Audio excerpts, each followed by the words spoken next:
bosse. Oui, oui, parce que l'écriture, c'est aussi du travail. Et c'est pas aussi, c'est du travail. Et c'est aussi pour ça que les gens peuvent en faire un métier à un moment donné. C'est parce qu'ils le prennent comme un travail. Les écrivains qui disent je me lève le matin, j'écris 4 heures du matin à 8 heures, ou je sais pas quoi. Bon, moi, j'ai jamais testé ça, parce que d'abord, j'ai pas assez de temps pour ça et que j'ai du mal à me lever très tôt. Mais c'est pas du dilettantisme si tu veux vraiment aboutir à quelque chose.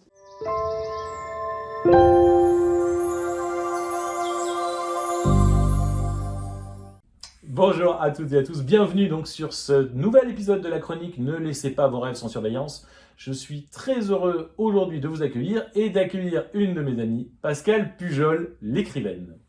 Merci, moi aussi je suis très contente d'être là ce matin, Axel. Comment ça va, Pascale ? Très bien, il fait pas beau mais tout va bien. Bon, merci d'accepter de prendre le canapé de Ne laissez pas vos rêves sans surveillance. On va passer un peu de temps ensemble pour évoquer comme à chaque fois un peu les rêves, l'enfance, la vocation, le métier d'écrivaine, puisque c'est comme ça qu'on s'est rencontrés, on partage le même éditeur. D'abord, est-ce que tu peux te présenter, s'il te plaît ?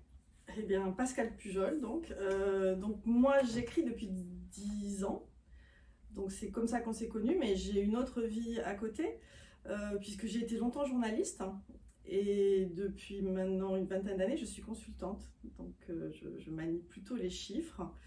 Je travaille. Ça consiste en quoi? C'était ça la question? Non, j'allais dire, ces deux activités, j'imagine que c'est ce qui te fait vivre.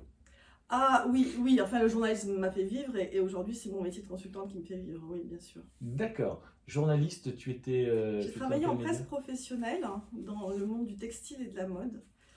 Et j'ai gardé un goût pour, non pas la mode dans l'absolu, mais le tissu, c'est pour ça que D'où le débat sur ce nouveau canapé crapaud. Oui, le crapaud à bosse que tu viens de refaire et que je regardais. Oui. Voilà, d'accord, ok. Donc, combien de temps dans le journalisme ? J'étais une dizaine d'années. C'était quand même le métier pour lequel j'ai fait des études. J'ai fait des études de sciences politiques et de journalisme. J'ai démarré dans le journalisme. Ok. Et puis, à la faveur des années 2000, j'ai eu l'opportunité. J'ai changé de métier à ce moment-là.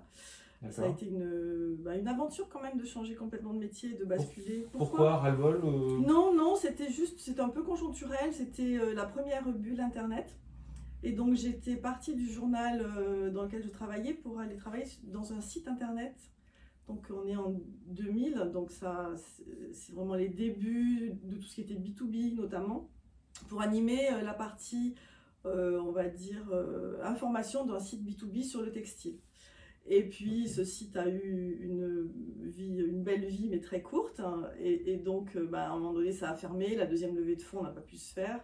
Donc, et à ce moment-là j'étais enceinte, donc j'ai fait un tout petit break, et ça m'a donné l'occasion de chercher potentiellement un autre métier, ce qui n'était pas forcément ma recherche première, mais du coup c'était plus facile de changer puisque j'avais pas de travail, et donc je me suis tournée vers l'analyse économique et financière et je suis devenue consultante.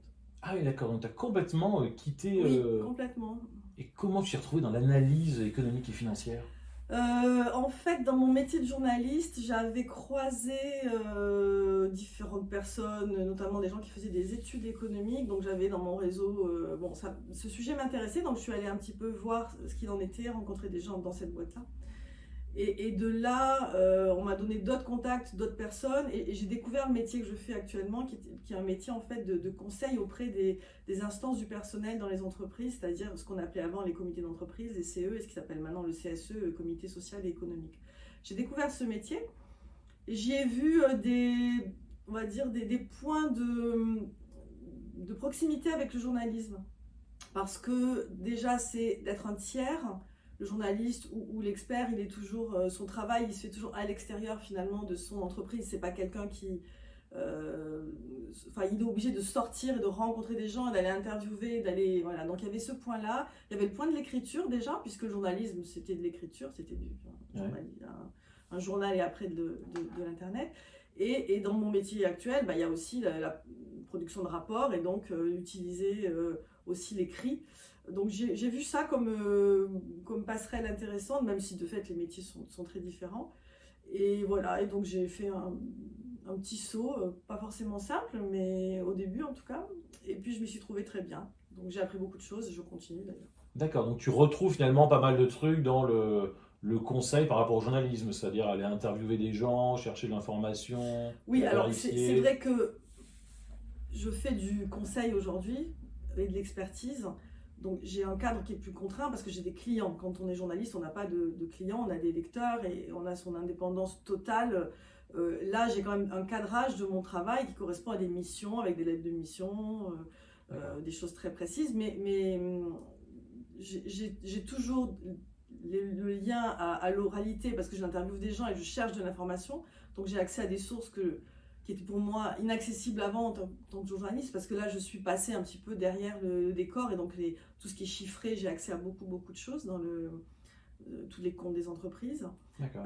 Donc c'est quand même intéressant aussi pour l'ancienne journaliste de comprendre un peu des choses qui m'étaient moins accessibles avant, même en tant que journaliste économique. Et puis effectivement, alors la différence c'est qu'il y a plus de conflictualité possible, puisque là je suis au cœur des relations sociales. Je travaille pour les représentants du personnel dans un cadre de relations sociales qui est parfois tendu, parfois moins tendu, enfin en général quand même c'est pas toujours très simple. Ouais. Hein. Et je suis payée, enfin mon entreprise est payée, je suis salariée, je suis pas indépendante, par les directions des entreprises, mais c'est pas eux mon mandant, c'est bien les représentants des salariés. Donc c'est une relation très Ouais. particulière, un peu tripartite en fait, entre celui qui mandate, celui qui paye et celui qui réalise. D'accord. Ouais, donc C'est très prenant, il y a beaucoup de charge mentale pour employer un mot un peu à la mode, mais voilà, c'est intéressant. Ouais. Tu aimes ton boulot? Oui, j'aime mon boulot, avec des périodes de ras-le-bol par moment, de surcharge Comme comme tout le tout le monde. monde, mais c'est un travail qui permet à la fois de la récurrence, hein. Ok. Donc il est en partie répétitif parce que mon travail consiste toujours à être dans des missions qui ont un cadre en partie légal, issu du Code du travail. Et en même temps, c'est jamais la même chose puisque chaque année, dans les entreprises dans lesquelles j'interviens, il se passe des choses. Il y a voilà, ça peut être racheté, ça peut être avoir des projets d'acquisition, il peut y avoir des plans sociaux, il peut y avoir beaucoup de choses. Donc Ok. il y a quand même beaucoup de choses à apprendre aussi sur le fonctionnement de l'entreprise. Et donc mon spectre de compétences s'est beaucoup élargi depuis que je fais ce travail. D'accord. Ça, tu es restée curieuse de Oui, nature. c'est un métier de curiosité. Ça, c'est sûr que si on n'est pas curieux, on bloque vite. Là, comment dire, mon matériau de base, c'est des chiffres. Hein, c'est la partie vraiment finance de l'entreprise, mais c'est pas le seul. Je peux travailler aussi sur des données plus stratégiques, hein, au sens d'un plan stratégique, d'un plan de développement, sur des données sociales, donc les effectifs, l'emploi, etc. Mais je travaille aussi avec des collègues qui sont juristes ou qui sont ingénieurs. Donc, on va aller chercher toujours de l'information plus fine sur certains sujets pour essayer de répondre au mieux à nos clients. On fait aussi de la formation d'ailleurs. Ok. Oui. Bon, très intéressant. On aurait pu se rencontrer dans ce cadre-là. Ah oui, on aurait pu. Mais on ne s'est pas rencontrés comme ça. On s'est rencontrés dans un cadre littéraire. Alors du coup, tu peux me parler de ta carrière littéraire, comment tu t'es lancé dans l'écriture et pas l'écriture journalistique, l'écriture. Alors déjà, je pense que le préalable, c'est que j'ai toujours beaucoup lu. Moi, je D'accord. suis une grosse, je sais pas, lectrice. Hein. Voilà, en tout cas, je lis beaucoup. Donc c'était depuis toute petite. Hein. Ça a toujours été mes compagnons, les livres, j'ai toujours adoré ça. Et du coup, forcément, quand on lit, il y a toujours cette idée de est-ce que je pourrais écrire. Et je pense que ça m'a travaillé parce qu'en plus j'étais une élève, j'aimais bien écrire des rédactions quand j'étais petite. Enfin, je pense que j'ai aussi fait des petites tentatives de petits récits vers l'adolescence. Mais j'ai jamais vraiment poursuivi. Et je n'ai jamais vraiment cru que ça pourrait aboutir à quelque chose. Mais c'était quand même là, un petit peu en toile de fond, un petit peu loin. Et je disais souvent, parce que souvent les gens me posaient des questions, ah, tu lis beaucoup, tu pourrais écrire. Et je disais non, moi j'ai choisi, je suis une lectrice. Et voilà. D'accord. Bon. Et puis il y a une bonne dizaine d'années, un petit peu plus de 10 ans, un ami me parle d'un auteur que je ne connaissais pas, qui s'appelle Alvaro Mutis, qui est un auteur latino-américain, colombien, je crois. Et il me parle d'un de ses personnages, il me dit c'est très bien, et c'est des nouvelles, voilà, et avec un personnage récurrent qui s'appelle Macroll le Gabier, qui est donc un marin à qui il arrive des aventures, et on est un petit peu dans ce réalisme magique des écrivains latino-américains, donc des univers où on s'évade très facilement. Ok. Et je lis ça et ça me saisit parce que ça me parle, ça me plaît, j'aime bien les récits courts, même si je lis beaucoup de romans. Et, et en plus, comme c'est ancré en Amérique latine, que moi j'ai quand même des racines catalanes, donc ça parle de la mer, ça parle... Enfin, il y a quelque chose qui se passe. Et je me dis, tiens, je vais m'amuser, je vais essayer de faire une aventure de cet homme, de Macrol Le Gabier, à ma sauce à moi. Ah ouais, Et c'est comme ça que ça a commencé. Donc C'est j'ai drôle, écrit... ça. Un donc, peu fanfiction. oui, je l'avais pas vraiment vu comme ça parce que c'était pas forcément, c'était un Ouais, peu, c'était une sorte de challenge que D'accord. voilà, que je me fixais et je me dis comme ça, je vais le faire lire à cet ami qui m'a parlé, voir si ça lui parle, à lui aussi. Et du coup, j'écris une nouvelle alors je cite pas forcément Macrol Le Gabier, mais dans mon esprit c'était ce personnage, une nouvelle de quelques pages que je place à Collioure, hein, où habitaient mes grands-parents paternels, donc bateau, mer, etc. Et j'en fais une, j'en fais deux. J'en fais trois, je les lui montre et il me dit bah c'est vachement bien, enfin c'est un peu surpris. Bon. Et du moment où j'ai commencé à écrire ces nouvelles, tout d'un coup je me suis rendu compte que j'avais envie d'écrire d'autres nouvelles. D'accord. Et là, donc là on est en 2011 à peu près, si je dis pas de bêtises, ouais, c'est à 2011-2012. Je commence à écrire de manière un peu frénétique plein de nouvelles. D'accord. Et je déborde du cadre de Macrol Le Gabier, je commence à trouver mes histoires, jamais très long. Pardon de te couper, tu as fait des concours de Voilà, nouvelles? et là, et je me dis quand même, qu'est-ce qu'il y a sur le web? Je devrais regarder s'il n'y a pas des endroits où on écrit, où on publie. Et je cherche et je tombe sur Short Edition, qui est un site éditeur de nouvelles courtes, je ne sais pas si tu connais. Ouais, j'entends parler. Et à l'époque, ils font toujours, je pense, des concours tous les 3 mois de nouvelles très courtes, un petit peu plus longues, etc. Et j'écris 2 textes que je poste dans ces concours, dont un texte très court qui s'appelait Mariage à Sciences Po. Et, et puis, bah en fait, je gagne le concours avec Mariage à Sciences Po. Et du coup, ça m'avait mis aussi un peu en lien, parce que c'est des effets de réseau, donc il y avait d'autres gens qui étaient connectés. Donc c'est à ce moment-là que je me suis inscrite sur Facebook, où je n'étais pas et je ne faisais pas grand-chose. Enfin, j'avais, je crois, un compte, mais je n'en faisais rien.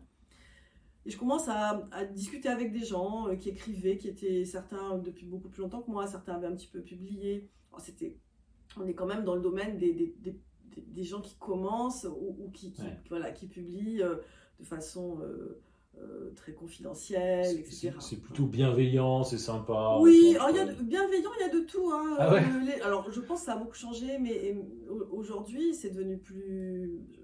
Je pense qu'il faut des réseaux beaucoup plus importants, puisque le principe des concours, c'était des votes hein, sur le site. Ah ouais. Donc en fait, il faut mettre en branle un réseau, avoir beaucoup de gens, pousser les gens, être sur Facebook tout le temps, etc. Bon, à l'époque, on pouvait gagner avec 500 voix. Je pense que maintenant, il doit en falloir plusieurs milliers pour gagner, puisque l'effet de réseau est Ouais. voilà, décuplé. Donc je gagne, ça me permet de me connecter avec des gens, de rencontrer des gens qui sont devenus des amis. Certains, tous ne sont pas restés des amis, mais il y a un petit effet de bande qui se fait. Et puis qui m'encourage. Et d'autres faisaient des choses intéressantes aussi, bien sûr. Et je continuais d'écrire. Et puis, le principe de publication sur des sites comme Short Edition est intéressant, mais il faut quand même abandonner ses droits. On n'est pas sûr de gagner, évidemment. Hein, Ouais. donc rapidement, je me dis, c'était bien, voilà, j'ai trouvé ça sympathique, mais je ne suis pas sûre que je veux continuer comme ça. Donc je continue d'écrire en me disant, en fait, je n'ai publié que, j'ai dû poster que 3 nouvelles chez eux. Et D'accord. tout ce que j'ai continué d'écrire, et c'est une époque où j'écrivais beaucoup, je me suis dit, bah, je vais constituer un premier manuscrit que je vais envoyer à des éditeurs. Donc je mets peut-être une petite année à faire un manuscrit. Ouais. Je trie parmi mes nouvelles, j'en enlève, travail assez simple. De nettoyage, on va dire. Et puis, je commence à envoyer à 40 éditeurs. Ouais.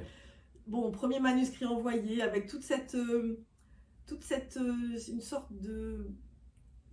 comment dire, de naïveté.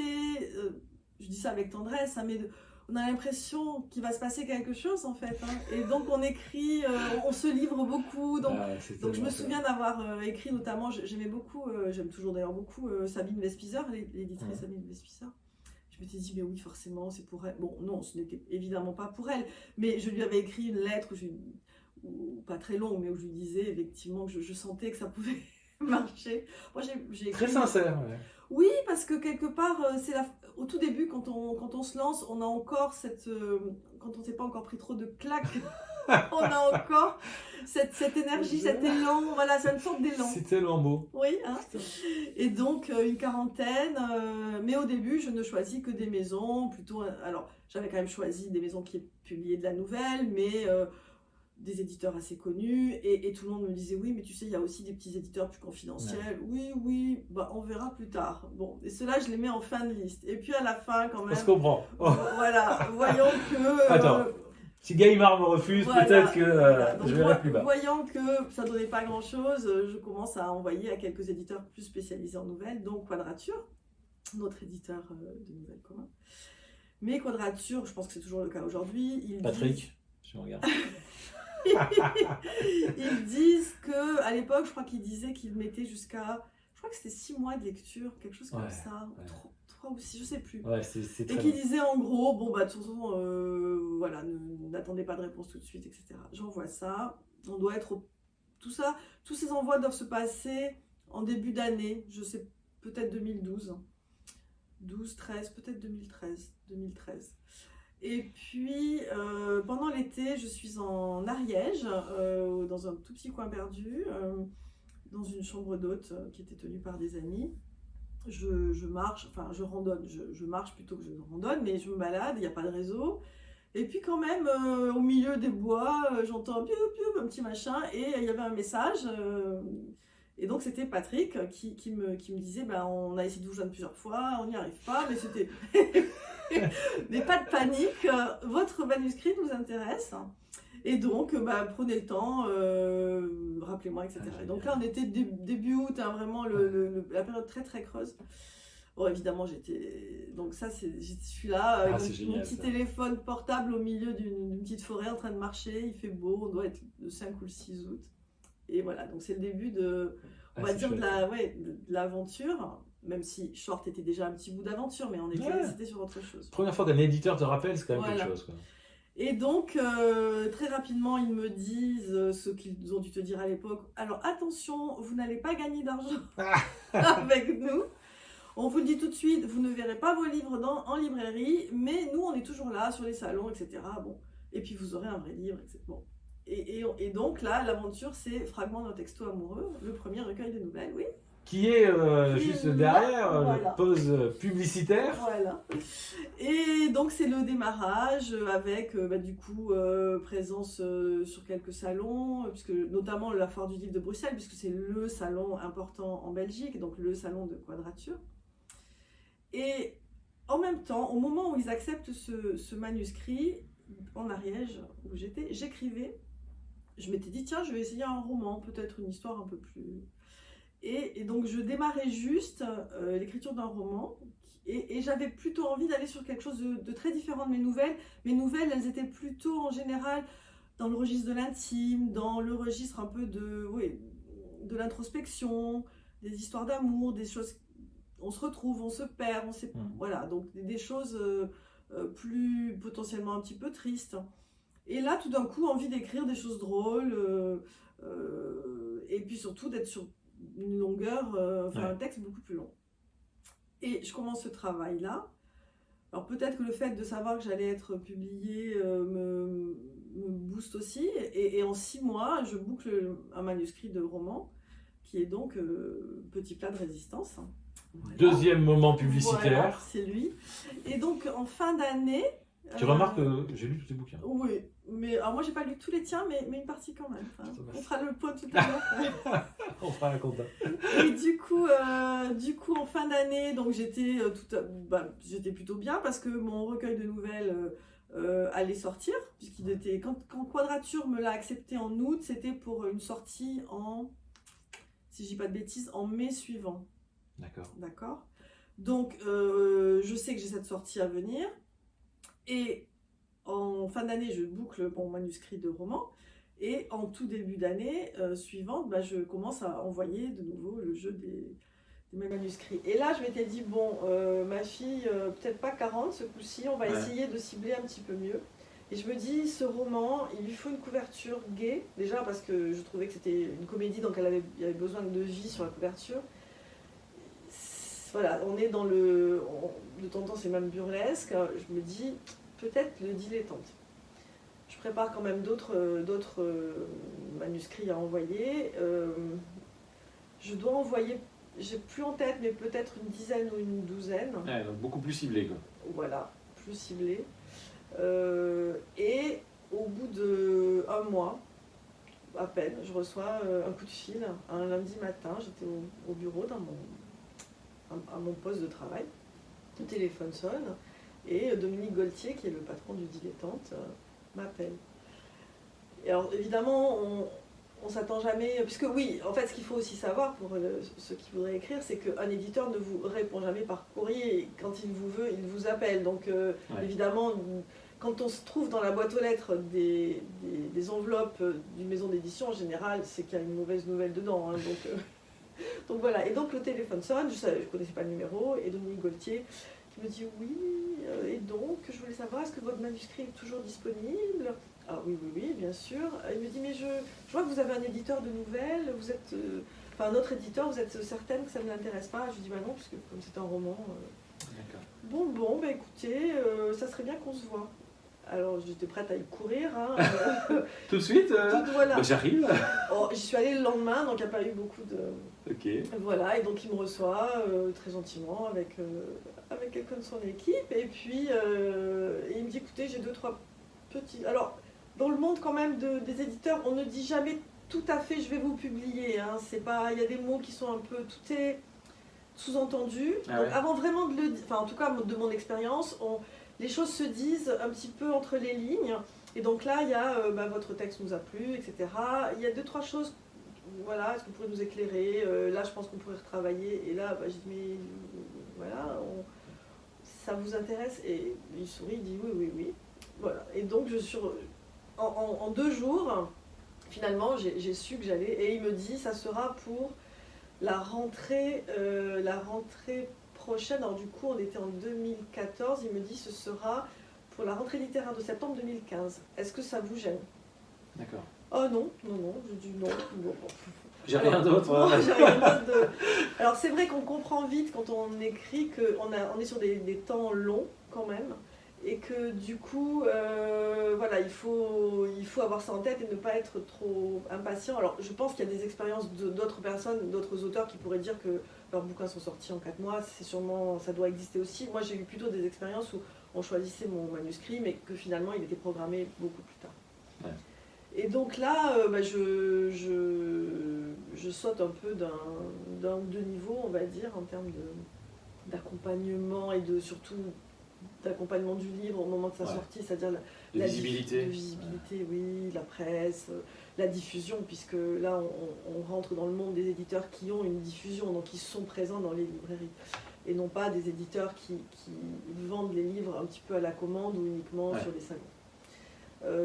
Entre-temps, j'avais quand même, entre le moment où ils acceptent ce manuscrit et la sortie du manuscrit, je continue d'écrire beaucoup, et des nouvelles, et j'entame un autre roman. Donc c'était une période très féconde où il y avait beaucoup de textes qui s'accumulaient et je préparais un peu l'après. Donc Petit Plat sort donc en mi-août 2015 et c'est une jolie aventure parce qu'effectivement il y a eu des invitations dans les librairies, il y a eu quelques invitations y compris en province. Ensuite le bouquin a été choisi dans un ou deux festivals. Je suis partie à Dublin, il y avait un festival littéraire autour de la gastronomie, donc bon, ils m'ont invité. Après, le livre a été vendu, enfin les droits étrangers ont été vendus dans plusieurs langues, en anglais, en espagnol, en catalan et en italien. Ah, c'est chouette. Le premier à sortir a été l'italien. L'anglais est venu plus tard, et malheureusement le catalan et l'espagnol, finalement les bouquins ne sont jamais sortis. Donc, c'était à la limite ceux qui m'auraient le plus touché, mais bon, c'est comme ça. L'éditeur avait adoré, mais leurs programmes ont changé, donc ils ont D'accord. acheté les droits et finalement ils n'en ont jamais Ils n'ont rien pas fait. payé. Mais il y a bien deux éditions étrangères qui existent, donc en italien et en anglais. L'anglais a été vendu d'abord aux États-Unis et en Angleterre, et il a quand même plutôt pas trop mal marché, Très bien. puisque j'ai encore eu un peu de sous cette année, donc ça veut dire Ah ouais, que donc, les... 7, que la- 8 ans ouais, après. alors dans l'anglais est sorti en 2017, fin 2017, D'accord. donc Oh, bon, bah, oui, super, ça fait vraiment. comme... Ouais. 5-6 ans. Ouais. Et du coup, donc on avait dépassé la Valoir pour la langue anglaise. En italien, il n'a pas très bien marché. Bon, c'était des éditeurs super, des gens que j'avais rencontrés en plus au Dilettante, très, très chouettes. Il n'a pas forcément trouvé son public. Ok. En revanche, il a été sélectionné dans un prix en Italie. D'accord. Donc un prix pas connu de moi, mais en tout cas, donc un jour j'ai reçu une invitation, vous êtes invité un week-end de 3 jours en Italie, vous êtes finaliste avec 2 autres auteurs qui étaient Véronique Ovaldé, D'accord. quand même, et Antoine Lorrain. Je ne connaissais pas Antoine Lorrain, je ne l'avais jamais lu, je ne connaissais pas non plus la personne. Ovaldé, je l'avais lu, mais elle n'était pas là présente physiquement. Et était invité Jean-Christophe Ruffin, enfin un certain nombre d'autres auteurs oui. de... Et donc là, c'était quand même chouette parce que moi j'étais vraiment la petite trouvaille voilà, qui n'avait pas fait grand-chose. Mais c'était un moment très sympa, donc je n'ai pas gagné ce prix-là. Mais bon, c'est pas très grave, c'est Antoine Lorrain qui l'avait eu. L'aventure du poche. Ah ouais, racheter un peu. Oui, Ah ouais, les génial. droits vendus en poche aussi. Donc là, on passe vraiment dans la cour des grands. Alors pas des super grands, dans le sens où, évidemment, le livre, enfin, il s'est quand même bien vendu, mais il n'a pas fait un succès tel de librairie que ça a pu me permettre d'arrêter de travailler ou quelque chose comme ça. Mais c'était très... Bon, déjà, j'ai quand même gagné de l'argent. Le livre a été visible. J'ai découvert un peu l'envers du métier aussi, parce que dans mon métier de consultante, la plupart de mes clients sont soit dans la presse, soit dans l'édition. Donc je connais aussi le monde de l'édition un petit peu de l'intérieur, et du coup de l'appréhender à la fois avec un œil économique et un œil d'auteur, enfin d'autrice, c'est intéressant. Ça permet aussi de moins rêver. Alors je sais qu'on est là pour parler des rêves, mais de retomber un petit peu sur, de réaliser un petit peu ce que c'est finalement, pourquoi un livre marche ou pas. Et de se dire que... C'est très concret, quoi. Oui, et quelque part je suis extrêmement contente de ce qui s'est passé avec cette aventure, mais pour qu'on devienne un auteur à temps plein, je dirais, il faudrait que cette aventure-là, elle se fasse tous les ans et avec plus d'ampleur, pour pouvoir gagner vraiment sa vie avec. C'est là où on se rend compte que, bon, déjà on n'est pas tous capables d'écrire un roman par an, encore moins capables de le vendre à chaque fois. Si ça marchait, tu serais prêt à tout arrêter pour faire que ça ? Je ne sais pas, parce que ce qui s'est passé après, je t'en parlerai, j'ai eu quand même un creux. Et donc j'ai réalisé que c'était pas si simple d'être dans la récurrence de l'écriture. Donc j'ai pas tellement... mon ambition, c'est pas de me dire je veux tout arrêter pour ne faire qu'écrire, c'est plutôt trouver un vrai équilibre où je pourrais publier de façon beaucoup plus régulière tout en continuant autre chose à côté. Enfin, évidemment, si mon prochain roman devient un best-seller absolu, mais en fait, on ne peut pas vivre que d'un best-seller absolu, il faut continuer derrière, il faut avoir une vraie... Et c'est ça qui est le plus compliqué, me semble-t-il. Donc, je serais ravie de consacrer plus de temps, mais le temps n'est pas suffisant, ça ne génère pas un bon manuscrit, en fait, d'avoir du temps. Parce que tu vois, moi je me fais la remarque régulièrement, moi j'adore écrire, j'aimerais y consacrer encore plus de temps, voilà, le développer, mais je crois que j'arrêterai pas la formation. Si demain je fais un bouquin qui se vend 1 million d'exemplaires, je continuerai. 1 million d'exemplaires, si tu dois gérer ça, tu n'auras pas le temps de faire autre chose. Si je suis le nouveau, je ne sais pas qui citer, j'en sais rien, le nouveau Sylvain Tesson, moi je continuerai à faire la formation. Peut-être pas autant, mais parce que je me suis rendu compte, quand tu es seul chez toi, au bout d'un moment, tu tournes en rond, tu te fais 50 cafés, tu t'ennuies. Je serais pas aussi affirmative que toi, mais en revanche, je sais que la probabilité de faire un bouquin qui marche de façon vraiment importante reste faible. En revanche, écrire régulièrement et peut-être republier régulièrement, oui. Mais bon, après, je suis pas fermée. Bon. Donc, parce qu'après Petit Plat, j'ai eu une période, alors j'ai sorti d'autres choses, mais qui étaient de nouveau plus confidentielles. Un deuxième recueil chez Quadrature, qui s'appelle Sanguine, Qui est juste derrière qui est toi. aussi derrière, voilà. Moment Avec une belle publicité. couverture, avec une sanguine en couverture. C'est ça. Et puis, c'est un recueil que j'aimais beaucoup, enfin le premier aussi, parce que ses propres livres, on les aime toujours un peu comme des petits-enfants, et c'est toujours... Tous sont nos préférés, enfin en tout cas. Ouais. Mais je l'aimais beaucoup, mais il a pas très bien marché. Bon, après, c'est la faute à personne, c'est juste que... C'est là aussi où j'ai touché plus du doigt tout ce qu'il fallait faire pour accompagner un livre, et surtout parce que je l'avais aussi vécu au Dilettante, où là, il y a quand même une structure. Alors, le Dilettante est une petite maison d'édition, il y a 4 à 5 personnes qui y travaillent, hein. On est dans des toutes petites structures, mais il y a un travail qui porte le livre, la diffusion et la promotion. Et ça, s'il n'y a pas, c'est pas possible.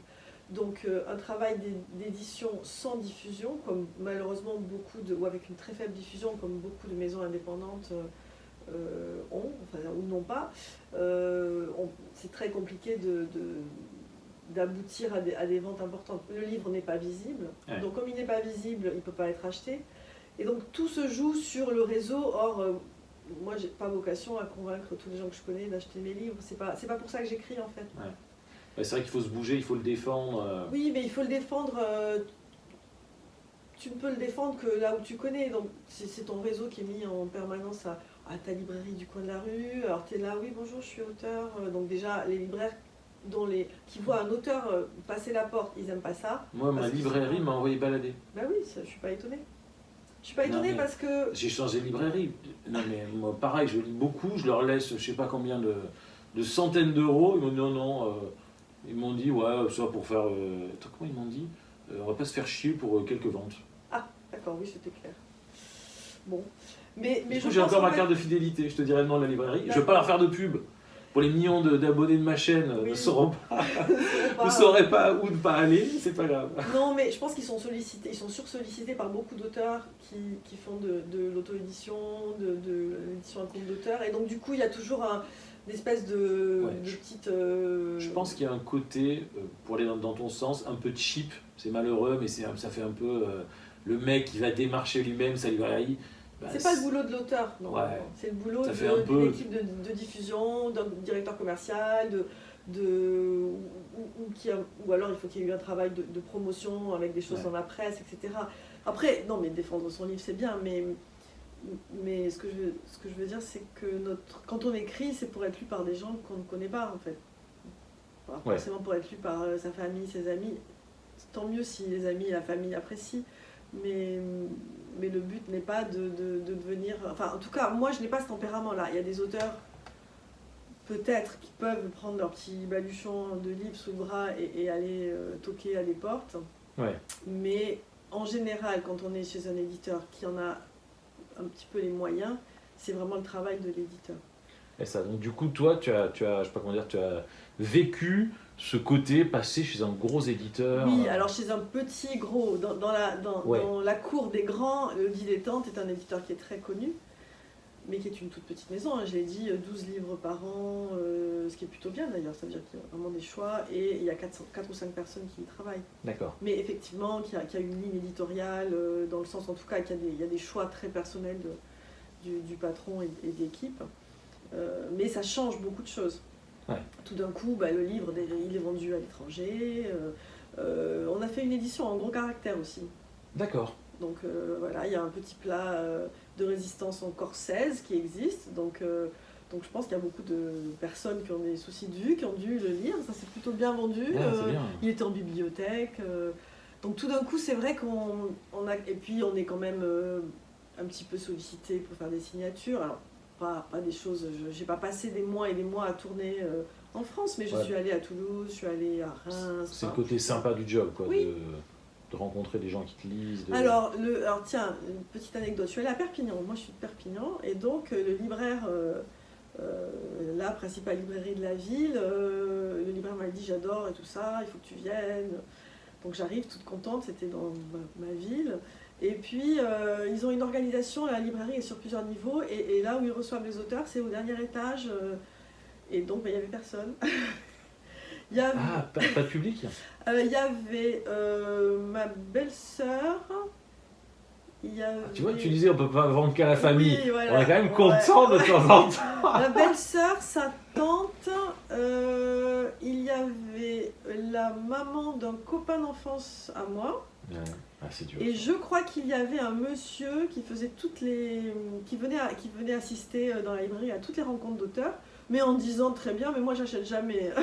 Je viens juste, Voilà, je suis c'est retraité, je m'emmerde, Voilà. donc je viens occuper le temps. Donc c'est un peu compliqué de ouais. se lancer. Bon, ça a fini Ouais, par ça une fait petite rire, quoi, discussion c'est pas- comme ça un petit peu à bâton rompu. Mais alors, j'ai été invitée chez Mola aussi, donc là c'est tout de suite plus... donc, C'est à Bordeaux, ça? Ouais, Bordeaux, la grande librairie de Bordeaux. Donc là on avait... Alors là c'était autre chose, c'est-à-dire que les gens sont là. Bon, Mola draine beaucoup de lecteurs, de public, etc. Donc on est dans une vraie petite salle, un peu comme une petite salle de conférence. Mais le libraire vient t'installer, puis il repart, et puis tu es un petit peu face à ton public, et il faut... Ah Donc, ouais. j'ai eu différentes expériences. Il y a des endroits où en fait tu as le libraire qui est vraiment là, qui va parler du livre, qui va poser des questions, qui aura travaillé un petit peu en amont, et du coup ça va faire un dialogue avec le libraire, et les gens peuvent poser des questions. Et puis il y a des trucs très très informels, et puis il y a des endroits où c'est juste tu t'assois, et puis quand il y a quelqu'un qui veut, tu signes. Donc j'ai vécu diverses expériences comme ça. C'est toujours sympa parce que de toute façon tu signes toujours des bouquins, il y a toujours quelqu'un qui vient te parler. Mais parfois c'est pas non plus... voilà, ça dépend des endroits, ça dépend beaucoup du libraire en fait. Ouais, je crois que c'est vraiment, là à mon avis, tu touches du doigt un truc important, l'image qu'on se fait du métier avant d'être publié. Moi avant, moi j'ai toujours rêvé d'être écrivain, et je me voyais, tu vois, au salon du livre avec les fils devant, faire les selfies. Alors, remarque, non, pas les selfies, à l'époque il n'y avait pas de portable, mais tu vois, avec, voilà, Oui, tu oui, te vois oui. dans les émissions littéraires, invité, parler de ton bouquin, défendre tes personnages, et en fait tu te retrouves au salon, bah t'as personne. Oui, T'es ça pas peut être invité en ça. librairie, tu vas essayer de défendre ton truc, voilà. C'est. Alors j'ai été invitée en radio, et notamment au moment de la sortie sur France Inter. J'en menais pas large quand même. J'étais pas. Pourtant, ayant été journaliste et ayant une aisance à l'oral et tout ça, mais quand même, je me souviens, c'était, je sais plus comment s'appelait l'émission, c'était Clara Dupont-Mono qui faisait une émission. On était sur la fin d'été, juste avant le bouquin venait de sortir, donc on était encore dans les grilles peut-être d'été. Il y avait 3 auteurs. Pascal Manoukian, une jeune femme dont j'ai oublié le nom, qui avait sorti un truc chez Gallimard, et Pascal Manoukian qui avait sorti un bouquin, peut-être au Seuil, je sais plus. Donc là, on est réceptionné dans la maison de la radio par un assistant, on te met dans une petite salle un petit peu d'attente, on te présente les autres auteurs, on te chouchoute, mais j'étais arrivée très en avance et je m'étais installée sur un banc sur les quais, parce que faut que ça redescende là. Hyperventilation. Ouais, c'était Ah ouais. ça, parce que là tu te dis, mais qu'est-ce que tu vas dire, qu'est-ce qu'on va te demander, Bon, ça s'est très bien passé, puis c'était pas très long, mais quand même à la fin, il devait y avoir une pause musique ou je ne sais quoi, et elle nous dit, bon là je vais vous poser aux 3 une dernière question, qu'est-ce que vous diriez à, si vous, tiens, peut-être c'est une question pour toi d'ailleurs, si vous deviez voir l'enfant Ouais. que vous avez été, qu'est-ce que vous lui diriez aujourd'hui? Ouais. Et là, je me dis, putain, alors moi c'est le genre de question qui me bloque complètement. C'est vrai. Donc je laisse passer, alors Manoukian dit... il parle de ses propres enfants, c'était un homme un petit peu plus âgé que moi, donc il avait déjà je sais pas quel âge avaient ses enfants, mais donc il fait le lien entre son enfance et ses propres enfants, c'était assez émouvant, enfin, Ouais. ok. La jeune femme était jeune, alors elle devait avoir 30 ans, j'ai oublié ce qu'elle dit, mais aussi un truc bien... Et moi j'étais là, oulala, bon, et en fait, finalement j'ai fait même pas une pirouette, j'ai dit un truc auquel j'ai repensé avant de venir ici. Déjà j'ai essayé de dire non, mais on n'a plus le temps, tout ça. Elle a dit, non, ça marche pas. Voilà. On a le temps. Voilà, c'est ça, c'est à peu près ce qu'elle m'a répondu. Et je lui ai dit, en fait, je pense que si je recroisais la petite fille que j'étais une enfant plutôt sage. Ouais. Et je lui dirais que peut-être c'était pas obligé d'être aussi sage que ça, quoi. Qu'il faut peut-être d'accord. s'autoriser un petit peu plus de... Non pas que j'étais pas dans une... J'ai pas été élevée dans des carcans hyper... une espèce de grande bourgeoisie machin, non. Moi je suis d'une famille populaire, normale. J'ai grandi en province, donc Mais j'étais par tempérament plutôt sage. J'étais la gamine scolaire qui aimait ses profs, mais c'était sincère. Ouais. Donc on me dit, ah, t'es lèche-cul. Bah non, mais je trouvais juste que la prof a été super, tu vois. Donc je rentrais à la maison, je faisais mes devoirs, Mais tout ça a été fait avec beaucoup d'allant et D'accord. c'était pas de la contrainte, tu vois. Ouais. Et c'est vrai que moi j'aimais, enfin pas tous, mais notamment les profs de français, j'adorais le français et j'aimais beaucoup ces enseignants-là. Et du coup j'étais aussi, je faisais rarement des grosses bêtises, tu D'accord. vois. Tu étais sage. J'étais sage, je lisais, je faisais pas de bruit trop dans mon coin. Ouais. Mais j'ai quand même, en grandissant, j'ai quand même développé une forme de fantaisie, je pense. Oui, parce que ton bouquin, Petit Plat de Oui, Résistance, mais- c'est quand même Et ça, c'est amusant parce que joyeux et... quand les gens ont lu ça, ils avaient lu des nouvelles de moi qui étaient un petit peu plus sombres, plus intérieures. Et là, ça a été plusieurs personnes. Oh, bah, que t'écris des trucs drôles, comment ça se fait? Bah, Je suis drôle, en fait. Mais oui, je suis plutôt. En fait, je suis assez. Comment on dit ça? Espiègle.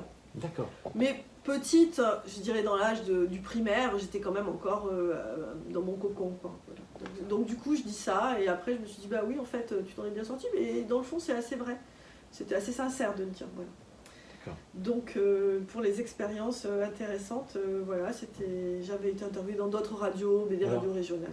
Pardon de te couper, j'ai posé cette question aux invités précédents, à David et à Émilie, donc effectivement, elle était prévue dans ma batterie de questions, donc c'est bien que tu aies devancé. J'ai désamorcé le truc, voilà. Tu t'es dit, il va me poser ça, ok, ça va. Non, mais peut-être que je pourrais dire, c'est que finalement, et ça c'est peut-être en lien avec ton sujet sur les rêves, c'est que je dis pas que rien n'est impossible parce que bon, beaucoup de choses sont compliquées, mais un de mes traits de caractère, c'est que je suis très pugnace. Et en Ouais. fait, dans tout ce que j'ai pu faire, et notamment à chaque fois que j'ai eu des virages dans ma vie professionnelle, c'est parce qu'il y avait à un moment donné quelque chose qui s'était ancré et que je lâchais pas et que je savais qu'à un moment donné ça allait fonctionner. Donc j'ai changé de métier à un moment donné. Alors j'ai pas fait non plus 50 métiers, je suis très fidèle. Enfin, j'ai travaillé 10 ans comme journaliste, là ça fait 20 ans que je suis consultante et j'ai pas vraiment envie de changer. D'accord. Simplement, entre les deux, il s'est passé deux choses. C'est quand même, bon, déjà il y a eu ce changement qui était important et qui m'a demandé quand même des efforts et des fois un petit peu de solitude face à ce que je découvrais de nouveau. Au milieu des années 2000, disons 2005-2006, j'avais une idée, je voulais enseigner le journalisme. D'accord. Et je me disais quand même, ça serait bien de faire le lien entre mon ancien métier, ce que j'ai appris aujourd'hui, je faisais un petit peu de formation et tout ça. Et donc je me suis dit, tiens, je vais essayer ça. Et effectivement, pendant 3 ans, j'ai enseigné à Tolbiac en Master 2 de journalisme, du journalisme économique. Alors, c'était 3 heures par semaine pendant 6 mois de l'année ou 8 mois de l'année. Ouais, Mais c'est un projet quand même qui est parti de rien. Et j'ai dû identifier où est-ce que je pouvais proposer. J'ai dû monter un programme parce que j'avais rien. Et ça m'a beaucoup plu, beaucoup motivé. Bon, au bout de 3 ans, j'étais rincée parce que enseigner, c'est waouh. Ah oui, les 3 heures de cours en présence avec les élèves, il y avait je sais pas combien d'heures de travail derrière, j'ai oublié. Donc ça me mobilisait quasiment tous les jours. Je leur donnais beaucoup de boulot en plus, je les faisais écrire des petits papiers, des brèves en permanence. Parce que j'essayais de les préparer à l'après. Donc je les faisais peu travailler en séance, mais beaucoup en dehors. Donc moi, ça me faisait beaucoup de boulot. C'est quand même marrant. Je pense qu'il y a des trucs dans la vie qui doivent être intéressants à analyser sur l'écriture, parce que moi, tu vois, je suis dans l'écriture et la formation. Toi, tu étais dans le journalisme, l'écriture, un peu la formation, aussi, l'enseignement, un peu autour de la transmission. Finalement, ça rejoint à mon avis pourquoi on écrit. Je crois que c'est la phrase de Jules Renard, je trouve très juste, qui avait dit écrire, c'est parler sans être interrompu. Et je crois qu'il y a un côté un peu comme ça. Tu vois, oui, c'est vrai. Quand tu fais une conférence, une formation, un truc, tu parles et on t'écoute, voilà. Et là, alors là, depuis le début de l'interview, tu vois, je te pose des questions, tu peux pas. Finalement, ça rejoint un peu ça. Tu écris et tu parles, et en fait, les gens ne peuvent pas t'interrompre, peuvent même pas te répondre. C'est quand même fort. Tu peux raconter tout ce que tu veux. Alors, ils te répondent quand tu les croises, des fois, quand tu rencontres des lecteurs. Ouais. Et ça, c'est. Alors, ça m'est pas arrivé très souvent de rencontrer des gens qui me parlaient. Je parle pas des proches, hein. Les proches ont toujours un truc à dire sur ce que tu as écrit, mais c'est biaisé, ils te connaissent, ils connaissent peut-être des choses qui ont servi de ferment à ce que tu as écrit, ils t'aiment, donc ils te disent des choses, donc c'est pas voilà, c'est biaisé. Mais en Ouais. revanche, quand tu as quelqu'un que tu n'as jamais vu et qui te débarque et qui te dit j'ai adoré, ça m'a rappelé un truc, perso, ça m'a rappelé moi, tu vois, et là tu te dis, ça c'est super important. Incroyable, ouais. Ça m'est pas arrivé 50 fois, mais à quelques reprises, euh, des personnes que je ne connaissais pas lors de signatures ou dans des salons sont venues pour me dire que ce que j'avais écrit leur avait parlé d'eux-mêmes en fait. Et pour moi, ça c'est vraiment le truc le plus puissant de la littérature. Et c'est pour ça aussi que je suis un peu... que finalement je réseaute pas tant que ça et Ouais. que j'essaye pas de vendre aux gens que je connais qui je suis parce que ou ce que je fais, ça me paraît pas présenter un grand intérêt en fait. D'accord. Je me dis, je préfère que quelqu'un que je n'ai jamais vu et qui ne me connaît pas, qui sait même pas si j'ai 25 ans ou 70 et qui ait lu et que ça C'est lui plus parle. proche des 25 quand même. Oui, c'est vrai. Mais et toi, j'ai un souvenir d'une quand Sanguine, quand le deuxième recueil de nouvelles de Quadrature est sorti, Sanguine, il y a eu une comment on dit chez un libraire, donc une invitation chez un Dédicace, libraire, ouais. une dédicace, mais qui était plus qu'une dédicace parce que c'était dans ma librairie, j'habite en banlieue, elle n'est pas loin de chez moi. Et là, pour le coup, c'était des libraires qui étaient très investis, qui elles, menaient vraiment les entretiens. Et il y avait un petit peu de monde, enfin à la taille d'une librairie de banlieue, pas énorme, mais il y avait quand même du monde. Et Sanguine parle des règles, des menstruations. Donc c'est un sujet qui est un peu clivant ou qui ne plaît pas forcément à tout le monde. Et là, donc on parlait de ça, il y avait des hommes et des femmes, et notamment des dames qui n'étaient pas toutes jeunes, des hommes qui n'étaient pas non plus des gamins. Et tout d'un coup, les gens se sont mis à parler de leurs histoires autour de ça, et j'ai trouvé ça génial. Une dame qui devait avoir 70 ans a dit mais moi de ma génération, mais on ne parlait pas de ça, je sais plus ce qu'elle raconte exactement, mais et du coup elle s'est mise à raconter un bout de son histoire, enfin qui était lié à ça, et un type qui était là aussi, donc qui écoutait, qui dit mais moi j'ai grandi avec 3 ou 4 sœurs, et donc là où j'ai été plongée là-dedans, et tout d'un coup ça devenait leur sujet à eux. Et tu vois, et ça je trouve que ça c'est assez magique pour moi. Et alors, évidemment les auteurs qui écrivent régulièrement, qui publient, qui rencontrent vraiment leur public, leurs lecteurs, je pense qu'ils doivent avoir plein d'anecdotes là-dessus. C'est génial. Ça. Et je trouve ça très touchant. Quand, entre guillemets, ton Oui, texte c'est t'échappe. ça, Ouais. oui. Ouais, c'est génial. Et il m'est arrivé que des gens me disent des choses sur mes textes.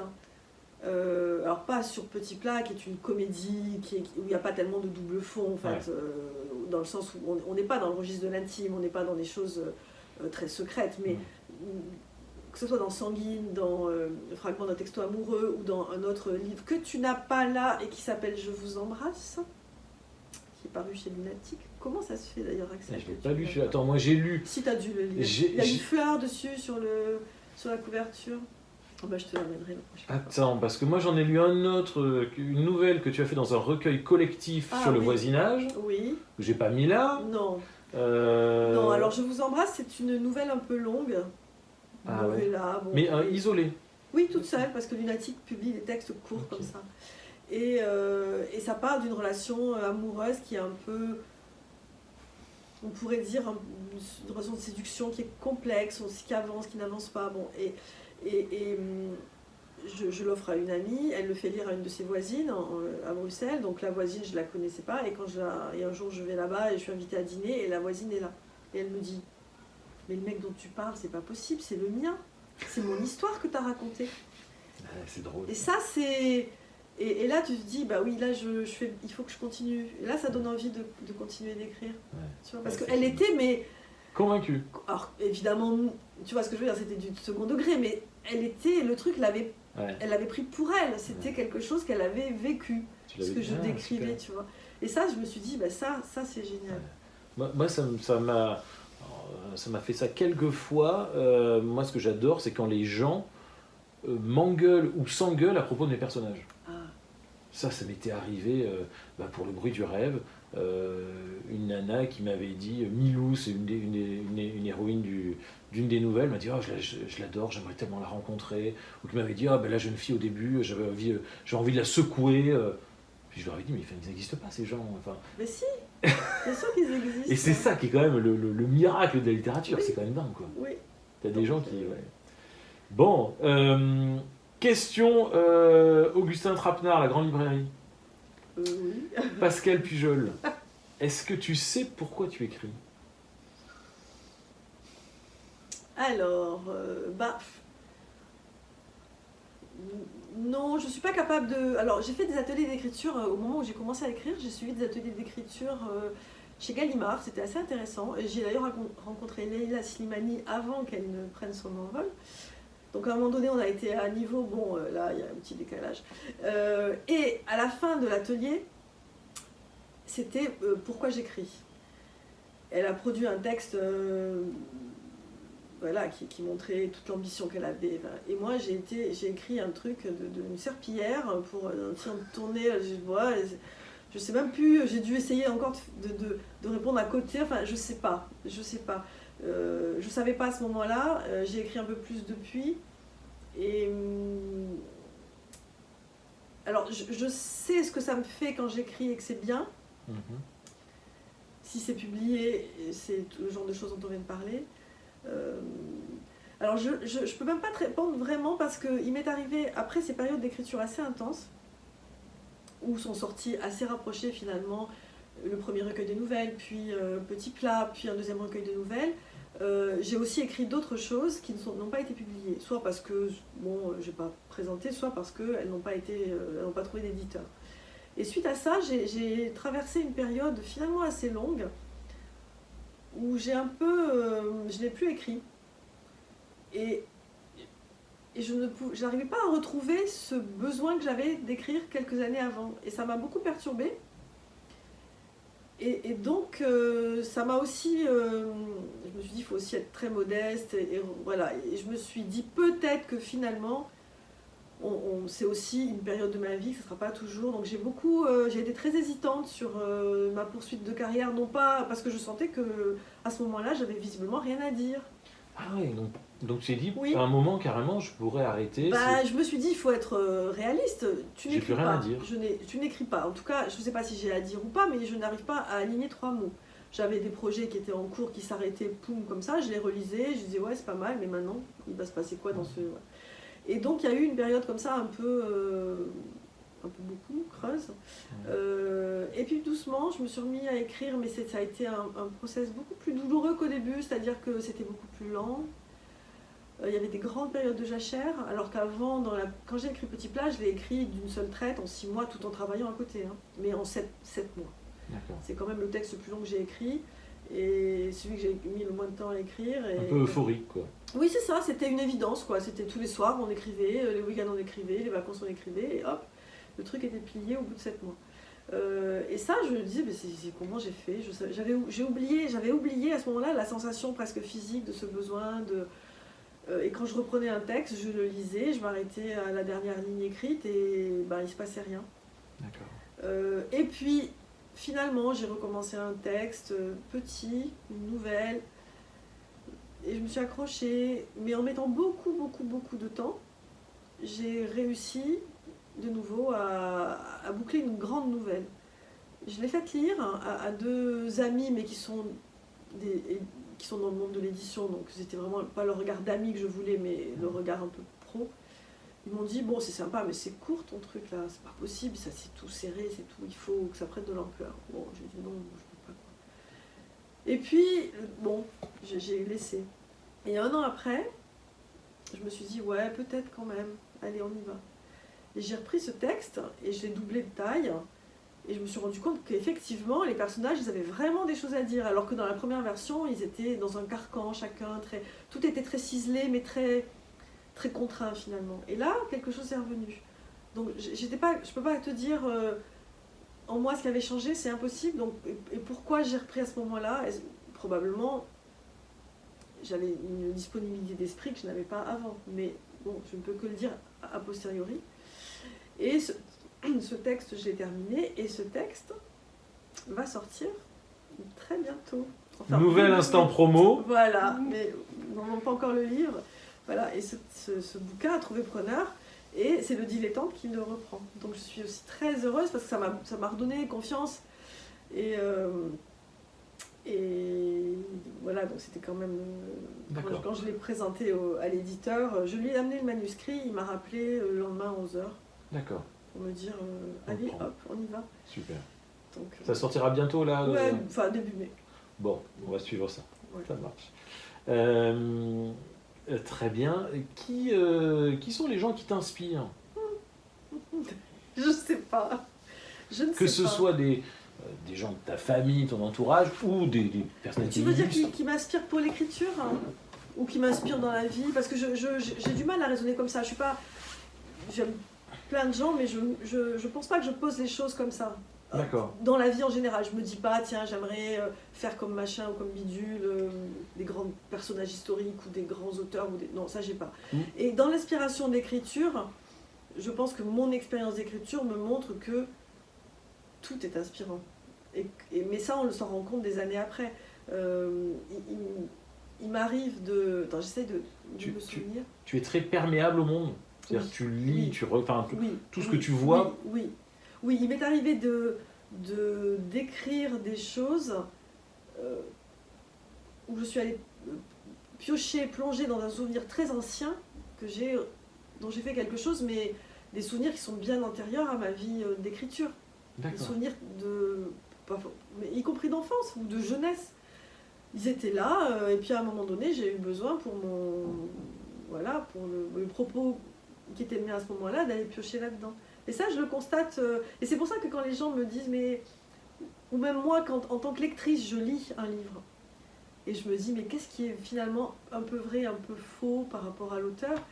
Maintenant que j'écris, ça me fait sourire parce qu'on se rend compte qu'il y a toujours quelque chose d'un peu vrai, mais qui est tellement digéré autrement, qui est une autre histoire, que c'est de l'inspiration, mais c'est pas de l'inspiration, je vais te raconter ce qui m'est arrivé à tel moment. Simplement, quelque chose va venir ensemencer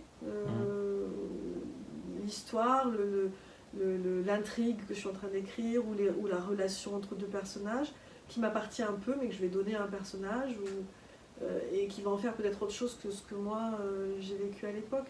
Et ça, c'est quand on fait qu'on s'en rend compte, enfin d'ailleurs sans vraiment s'en rendre compte. Mais je me dis pas, tiens là, machin, bidule, c'est vraiment quelqu'un qui pourrait m'aider à écrire un personnage de gentil, de méchant, de femme forte, de je sais pas quoi. Je fonctionne pas comme ça. D'accord. Voilà. Très bien, je te remercie. Quel est ton rapport au succès ou à l'échec? C'est important pour toi ou pas? Un livre qui se vend ou qui se vend pas, est-ce que tu es attentif ou tu dis juste, moi j'ai fait mon job d'écrivain, je passe à autre chose? Ou est-ce que les retours, le succès ou l'échec jouent on peut pas dire que c'est pas, que ce n'est pas important. J'ai écrit des livres j'ai écrit un livre qui a bien fonctionné, et j'en ai écrit d'autres qui ont marché comme peuvent marcher des livres chez des éditeurs confidentiels, indépendants. Alors, chez les indépendants, il y a aussi des livres qui marchent mieux que d'autres. Je pense que mes 2 ouvrages chez Quadrature ne font pas partie de leurs meilleures ventes, et de loin. Pour autant, je les aime, et je... Comment dire, oui, j'aurais aimé qu'ils aient peut-être un petit peu plus de vie, mais bon, c'est comme ça. Enfin, j'ai pas de... C'est pas non plus un échec, je le prends pas comme une claque, ou... je pense qu'il faut être très réaliste, on en a parlé tout à l'heure. On ne peut pas attendre quand on est édité chez un éditeur indépendant et très confidentiel, on ne peut pas attendre un succès planétaire, c'est pas possible. Donc si on a ça en tête, on est moins déçu quelque part. On peut se dire, tiens, j'aurais pu en vendre 150 de plus, mais on sait que de toute façon, on n'en vendra pas 500, ou en tout cas moins non, et encore moins 3000, et encore moins 5000. Et 1 million? Chez Quadrature, c'est compliqué. Mais non, alors 1 million, tu sais, un best-seller aujourd'hui en France, les plus gros best, c'est 500 000. Ah, ça fait même plus 1 million. Oh, ça fait longtemps qu'on n'est plus au million. Donc non, un Goncourt, ça peut aller... Je ne sais plus combien est-ce qu'elle a vendu l'année dernière, mais c'était pas une très bonne vente, mais elle doit être peut-être à 200 000, tu vois. D'accord. Donc le succès et l'échec, si le fait que que j'ai moins écrit à un moment et sûrement quand même une réponse au fait que mes précédentes tentatives pour publier un roman n'avaient pas abouti. D'accord. Enfin, entre autres, je pense que c'est venu peut-être avec d'autres sujets peut-être plus personnels, mais c'est venu quelque part et une perte de confiance. Après, oui, j'espère revivre avec le prochain livre quelque chose qui ressemble à ce que j'ai vécu avec Petit Plat. Mais comme c'est pas une comédie, que c'est pas la même période, enfin, rien n'est pareil. Ouais. Après tout, ça peut être beaucoup moins ou peut-être mieux, mais c'est pas ça qui va m'empêcher d'écrire. Là, je continue. Là, je suis plutôt dans une période où de nouveau j'arrive à écrire, donc j'en profite. Après, ce qui se passera. Est-ce que tu es du coup attentive à la gestion de ta carrière, entre guillemets? Ou est-ce que tu dis, moi j'écris, je m'en fous, et puis voilà? Ou est-ce que tu fais attention à ça? Je le suis dans le sens où je ne ferai pas d'auto-édition, je ne ferai pas d'édition à compte d'auteur, je ne suis pas très fan des éditeurs qui sont que numériques, donc j'ai plutôt envie de rester dans du livre papier, chez des éditeurs classiques. Bon, Tu as quand même un niveau d'exigence. Oui, après il faut que mes textes soient à la hauteur de mon niveau d'exigence, ils n'ont pas toujours été, j'espère que ça peut reprendre comme ça. Après, ma carrière, je trouve que c'est j'emploie pas ce terme, je trouve que c'est un mot un petit peu fort pour décrire. Mais peut-être que je devrais, je sais pas. Bon. Non, mais c'est une... Non, je considère pas tout à fait. Alors c'est vrai, j'ai quand même 10 ans d'écriture et 4 livres publiés, un qui va sortir et 3 recueils de nouvelles collectives auxquels j'ai participé. Donc j'ai quand même une petite œuvre. Non, mais c'est ça. Voilà. Mais finalement, il y a aussi, quand on regarde chez qui j'ai publié, il y a quand même une sorte de fidélité aussi. Ouais. Les collectifs, c'est toujours Antidata. Les nouvelles, ça a été Quadrature. Comme tes employeurs. Oui, c'est vrai. Il y a quelque chose de l'ordre de... Alors peut-être que quand on écrit, on s'inscrit aussi dans quelque chose qui est un peu une ligne et qui finalement va plaire toujours aux mêmes éditeurs, peut-être. Même si j'avais proposé d'autres choses aux dilettantes qui m'ont refusé. Donc ils ne sont pas non plus... Ah, donc t'es pas rancunière? Bah non, ça sert à quoi? Ça sert à quoi d'être rancunier? Je suis très heureuse d'y retourner, donc non. C'est un éditeur qui est au moins très clair. Quand il aime. Et qui que tu sois, il te prend. Premier auteur, il a des nouveaux auteurs qui ont dépassé la soixantaine, ça ne gêne pas que ce soit un premier roman. Voilà, il ne cherche pas le profil marketing. Donc rien que pour ça, je trouve que ça se respecte tellement par rapport à ce qu'on peut trouver ailleurs. Donc non, je ne suis pas rancunière et voilà. D'accord, tu n'es pas préoccupé par ta carrière, ou c'est pas. Tu as dit tout à l'heure quelque chose d'intéressant. Tu as dit que tu avais carrément un moment songé, pourquoi pas, à arrêter. Donc c'est-à-dire que pour toi, écrire, c'est pas, je sais pas comment dire, c'est pas une vocation. C'est pas un truc que tu as dit, je peux pas faire autre chose qu'écrire. Bah, disons que j'étais obligée de me dire ça parce que c'est ce que je constatais, je n'arrivais pas à écrire. Donc je suis partie de la réalité et je me suis dit, bah, si cette réalité se poursuit, il faut que j'accepte l'idée que peut-être je ne pourrai plus écrire. C'est pas une réalité contre laquelle tu peux, enfin en tout cas moi je me sentais pas en capacité de lutter contre parce que je sentais bien que c'était pas juste aujourd'hui j'ai pas envie d'écrire, demain ça ira bien. Là c'est ce que je vis, c'est-à-dire que j'ai du boulot, il y a des jours où j'ai envie d'écrire, bon bah je me dis non là j'ai pas de temps machin, mais le truc est toujours là. Non, ce que j'ai vécu à un moment donné c'est que je ne pouvais plus écrire, je n'avais peut-être rien à dire ou je ne savais plus le faire, je ne sais pas. Donc c'est de ce constat que je partais pour dire que peut-être je n'écrirais plus.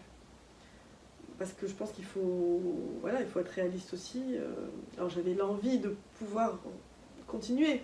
Ouais. Donc mon idée c'était de me dire quand est-ce que ça va repartir. Mais j'avais plus d'idées, j'avais plus de... je me disais mais comment t'as fait pour toutes ces nouvelles, notamment les nouvelles qui sont toujours des histoires différentes. Je me disais mais comment t'as trouvé où tes trucs là, c'est terrible ça. Ouais, et alors c'est pas très agréable à vivre, mais je pense qu'il faut l'accepter. Enfin, dans mon cas je l'ai accepté, je me suis dit c'était une très longue jachère et j'étais contente d'en sortir. Mais comme je l'ai vécu une fois, je me dis qu'il faut être aussi attentif. Peut-être ça peut recommencer ou peut-être pas. Mais la vocation, je sais pas. Vocation, je trouve que c'est des grands mots. Je suis toujours un peu timide. Pas timide, mais réservée sur ce genre de truc, tu vois, de vocation, je ne sais pas. Comment on dit le complexe de l'imposteur? Non, c'est pas ça non plus, c'est juste peser les choses. Voilà. Peut-être que si c'était ma vocation, je sais pas, peut-être que j'aurais pas un autre métier, peut-être que j'aurais une autre vie, j'en sais rien. C'était quoi ma vocation d'ailleurs, je sais pas. Est-ce que c'était d'être journaliste? Est-ce que c'était de changer de métier? Est-ce que ma vocation c'est de pouvoir changer plusieurs fois dans ma vie de métier? Peut-être. Voilà, donc le sujet de la vocation ne me parle pas tellement en fait. D'accord, ouais. À quel moment tu t'es sentie écrivaine? Premier texte publié, tu arrives à dire je suis écrivaine, tu as dit je suis autrice, ou il t'a fallu du temps? Est-ce que... Je n'ai pas le souvenir précis. J'en parle pas forcément quand les gens me connaissent pas, si tu veux, c'est pas le truc que je dis en premier. Quand on me dîner en ville, et toi tu fais quoi? Je dis je suis consultante. D'accord. Alors, les périodes où j'écrivais pas, j'avais pas. Voilà, évidemment, je vais plus facilement dire que j'écris dans les moments où il se passe des choses.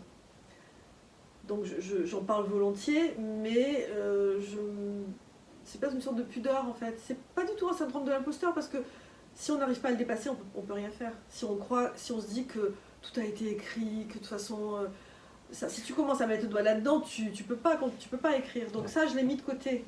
Mais pour autant, je reste assez pudique et je peux pas dire que ça soit que je me mette en avant avec ça. Peut-être que je devrais plus, je sais pas. Non, mais c'est la vraie question. Moi, tu vois, j'ai mis vraiment beaucoup de temps à dire tu fais quoi? Je suis écrivain. Maintenant, je peux le dire, mais il m'a vraiment fallu, tu vois, j'ai sorti 8 livres, j'ai fait 3 pièces. Enfin, il m'a vraiment fallu du temps.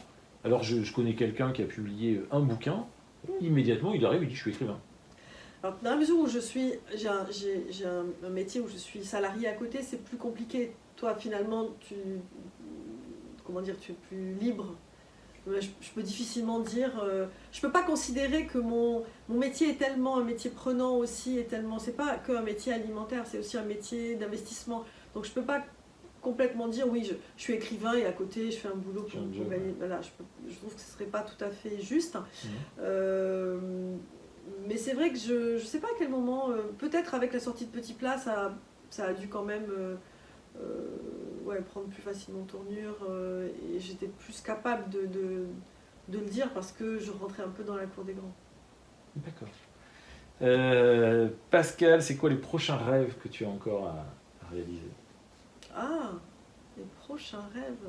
Déjà, si on parle juste d'écriture, ça serait déjà de bien avancer parce que là, j'ai quand même réussi à avoir 2 manuscrits en cours qui me plaisent tous les deux et donc tous les 6 mois, je bascule de l'un à l'autre parce que tout d'un coup, il y en a un qui donne plus urgent. Donc c'est sûrement pas la manière la plus futée d'écrire, mais donc j'aimerais bien les terminer. Les rêves, je ne sais pas. Je suis très rêveuse effectivement, mais je crois que j'adore avoir du temps pour moi. Pour autant, je ne peux pas dire que je rêve d'être à la retraite, mais je ne sais pas ce que j'en ferai le jour où j'y serai. J'ai expérimenté des époques de ma vie où j'avais beaucoup de temps et j'écrivais peu, donc je ne suis pas sûre que le temps égale un best-seller. Je crois que j'aime juste tracer mon chemin et c'est des petits rêves au quotidien en fait, tu vois, des choses d'être bien, d'avancer dans ce que je fais, beaucoup autour de mes amis, enfin c'est... T'es bien, t'es à ta place, ouais. Oui, je crois. Oui. Tu te regardes pas en train d'écrire? Oh non. Non, du tout. D'accord. Non, mais c'est bien, c'est... D'accord. Non. Comment tu écris? Tu peux me donner quelques trucs? Est-ce que c'est le matin, le soir, c'est à la main, c'est non, à l'ordi? déjà c'est pas à la main, ça fait longtemps que même une lettre c'est compliqué. On va entrer dans le bureau de Pascal Pujol. J'écris... Alors si j'ai une journée entière, je ne peux pas écrire 8 heures d'affilée, mais si j'ai une journée entière et que je m'y consacre à partir quelque part dans la matinée, ça sera sûrement la journée la plus efficace, même si à 14-15 heures, je suis rincée, quoi. Donc tu peux écrire 3, 4, 5 heures d'affilée? 3 heures, je dirais, et après faire un break, mais 5 heures sont vraiment... Non, c'est pas... Il faut que je me lève, il faut que j'aille faire du thé, il faut que j'aille manger un petit truc. Mais comme je suis quand même à temps plein, j'ai été longtemps à temps partiel et maintenant je suis de nouveau à temps plein dans mon travail, ça veut dire que ces journées-là, ça peut être le week-end, les vacances. Donc c'est pas toujours si simple. J'écris parfois le soir, mais il faut que j'ai une journée très tranquille, parce que si j'arrive avec tous mes soucis, tous mes sujets de travail, et que j'ai que 2 heures, c'est pas très efficace. J'écris très bien au bureau, en fait, ça fait sourire tout le monde. Au bureau sur ton lieu de travail? Ouais. Ah, c'est drôle ça. Ben, j'y écris bien parce que je pense qu'autour de moi, les gens travaillent.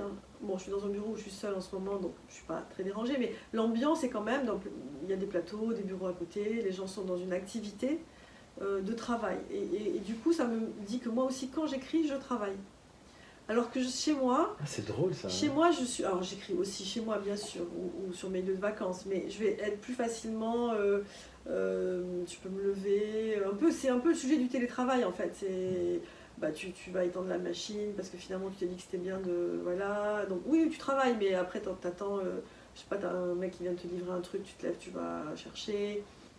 Donc c'est les bons côtés, mais en même temps, t'es un peu coupé de temps en temps de ton élan. Mais j'écris aussi chez moi, bien sûr. Je pense que ce qui est important finalement... Alors, si j'avais bien une espèce de vision un peu romantique avant d'écrire, c'était l'idée de le petit endroit adorable, avec la jolie vue, c'est une petite maison, je ne sais où. Et en fait, je pense que c'est pas ça qui fait ce que tu écris, quoi. C'est juste que tu as besoin de tranquillité. Finalement, si tu as une belle fenêtre ouverte sur un truc magnifique, moi qui suis je suis un peu, comment on dit, rêveuse, mais aussi contemplative. Donc tu me mets devant un beau paysage, tu peux me poser, je peux ne pas bouger. Donc c'est pas... Tu sais qu'on appelle ça le syndrome du chat. Ah ben voilà. Le chat, tu sais, qui se J'adore met les comme chats. ça et qui regarde par la fenêtre ce qui se passe dans la rue. Et ben donc voilà, moi je pense que quand on écrit, il faut éviter le syndrome du chat. Donc la petite maison adorable, tu sais, la cabane en rondin, ou je sais pas quoi, ou le truc sur... Et tu écris tes mémoires face à la mer. Oui, ben non, je crois que ça marcherait pas. En tout cas, c'est pas ça qui fait ce que tu vas écrire. Et donc du coup, ce que je constate, c'est que j'écris souvent, quand j'ai vraiment envie d'écrire, c'est dans des conditions qui sont pas... voilà, il n'y a pas forcément un beau paysage, c'est des moments... Et je te dis, au travail, j'écris très bien.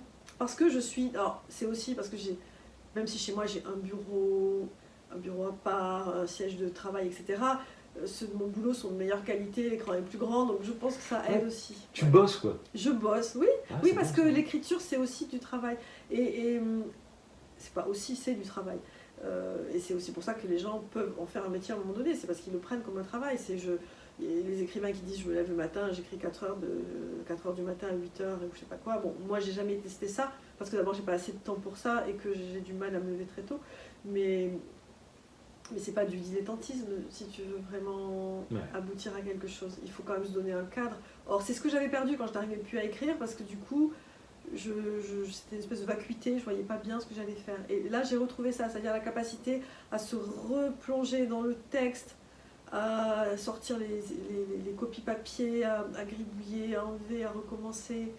Et donc après, j'ai pas de routine particulière, hein. Ça peut m'arriver d'écrire en vacances juste sur mon portable, donc sans écran, ça c'est moins facile, tu vois. Moi j'aime bien avoir quand même un grand écran. Ton portable, ton téléphone? Non, sur mon ordi portable, okay.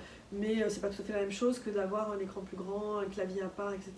Donc je commençais à m'organiser quand je pars en vacances. Maintenant je me suis acheté un clavier pour pas tapoter sur ces petites touches d'ordi portable. Moi je suis pas fan. Mais sans ça, j'ai pas de routine particulière. J'aime bien relire sur papier. Et tu peux écrire n'importe où? Je sais pas jusqu'où va n'importe où, mais il faut non, il y a une chose, il faut être bien assis en fait. Il faut être bien installé. Et bah oui, c'est bête à dire, mais tu vois, là, je pourrais pas écrire avec mon ordi.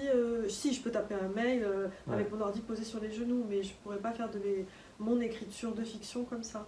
Il me faut être à la bonne hauteur de la table, avoir un siège confortable où je suis bien tenue. Et là, c'est une position de travail en fait, du coup. J'en reviens à ça. Un peu d'ergonomie, ergothérapie. Ben oui, un petit peu. Et après, mes petites routines, c'est de relire en permanence et de corriger en permanence. C'est-à-dire que dès que j'écris 3 pages, je termine un chapitre, je relis et depuis le début, donc au fur et à mesure que les textes s'allongent, ça devient interminable, mais chaque fois je retrouve des trucs, des coquilles, et puis tu as besoin de revenir dans le texte, etc. Bon, ça tu connais de toute façon, Donc rien d'extraordinaire, mais il faut être un peu rigoureux en fait, je pense. D'accord. Bah, du coup, ça sera ma dernière question. Tu as une écriture joyeuse ou laborieuse? Et pourquoi tu opposes joyeux à laborieux? Est-ce que tu arrives hyper heureuse, excitée, c'est un moment, tu dis ah, en chouette, je vais écrire? Ah oui, Ou est-ce que, difficile, comme, ouais. je sais plus quel Bah, je crois que les écrivain du deux. 19e disait je m'y mets comme tu sais, un forçat à ça. Oui, mais il y a un peu des deux. Je pense que le côté joyeux, c'est l'envie, c'est le côté, mon histoire, tu vois, moi des fois je m'endors, je me dis mon personnage, qu'est-ce qu'il va faire, machin. Donc quand tu trouves le truc, ah t'es content. Donc là c'est plutôt cette joie qui va donner le mouvement. Tu te relèves, tu notes pour pas oublier? Non, Non? non, je ne note rien, j'ai pas de petit carnet. Ah, c'est vrai? Non, du tout. J'ai un grand cerveau très large, très... Tu notes pas dans l'ordi? Non, T'as pas, tu tiens ton Non. journal? non. Ah ouais. Non mais en fait je pense que mes bouquins sont dans ma tête tout le temps, donc... Ah ouais, d'accord, il mature en permanence. Ouais, je crois, parce que je Ah, pense... c'est drôle ça. Ah oui, parce que alors moi je note dans mon iPhone Non. en permanence. Non, au tout début, ça m'est arrivé de prendre 2 notes, mais je te dis il y a 10 ans. Mais depuis, j'ai jamais éprouvé le besoin. Non, Moi, je me réveille la nuit, je note parce que je sais que j'ai oublié des idées. Alors peut-être que des fois j'en oublie, mais en tout cas, ça me... Je te rappelle plus, donc de toute façon. Voilà, c'est ça. Non, je pense que c'est pas mon fonctionnement. Et du coup, donc quand je m'y mets, bah, je suis contente parce que je me dis ça y est, je sais ce qui va se passer avec machin, truc, etc. Ouais. Mais après, bah, y a, en ce moment, j'écris en partie sur la tauromachie. Enfin, dans le roman que j'écris, il y a une période qui est liée à ça. Bah là, c'est plutôt le côté un peu laborieux parce que effectivement, donc j'ai interviewé quelqu'un, je me suis documentée, donc je sens que ça va me demander beaucoup de, même si c'est peu de choses dans le roman, ça va me demander beaucoup d'attention pour ne pas écrire de bêtises, et qu'en même temps, j'écris pas non plus un manuel de tauromachie, hein. Il faut juste que ça soit très fluide, et là c'est peut-être le côté plus laborieux, on va dire. Ouais, tu bosses. Mais les deux bah oui, tu documentes, Oui. tu digères, tu écris. Ouais, mais les deux et c'est quand on a les deux qu'on arrive vraiment à être efficace. Ouais, bien sûr. Parce que sans ça, si c'est que je m'y mets et que j'ai rien à dire, ou au contraire, j'ai envie, mais en même temps, je me lève au bout de 3 minutes parce que je fais autre chose et j'appelle une copine et je machin, donc ça marche pas. Voilà, Bon, tu sais très tout. bien. Je sais tout, merci, c'était passionnant, merci Pascal. Oh, bah, Tu peux déjà dire le nom de ton prochain roman, oui, un peu de pub? parce que le nom et le titre est effectivement décidé depuis quelques jours, il s'appelle L'or et le sel. L'or et le sel. Pascal Pujol aux Dilettantes, Voilà. avant l'été? Ah oui, début mai. Allez, on va suivre ça. Voilà. Parfait, bah écoute, on arrive au terme de cette interview. Merci beaucoup Pascal. Merci à toi, c'était super. C'était chouette. Hein. Ouais, c'était chouette. Merci à toutes et à tous d'avoir suivi. Comme d'habitude, si vous aimez la chaîne, vous vous abonnez, vous likez, vous commentez, on échange. Vous pouvez suivre l'actualité de Pascal. Tu as dit sur Facebook? Oui, non, mais il n'y a aucune actu sur moi sur Facebook, donc c'est pas la peine. Bon, bah lisez ces bouquins, ça fait toujours du bien de lire. J'avais adoré Petit plat de résistance. Et puis, comme d'habitude, voilà, on se tient au courant. Je te laisse le mot de la fin. Et bonne nuit les mangeurs d'étoiles, comme ça.